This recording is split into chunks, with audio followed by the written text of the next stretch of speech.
This Presbyterian church got water in it. You know, down here, take a look.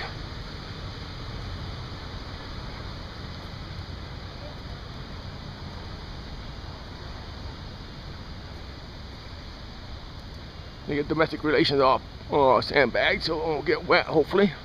Because probably someone will seep in, you never know. Everything's up off the floor.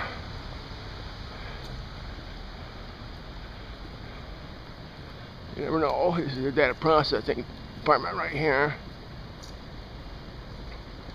Behind the courthouse.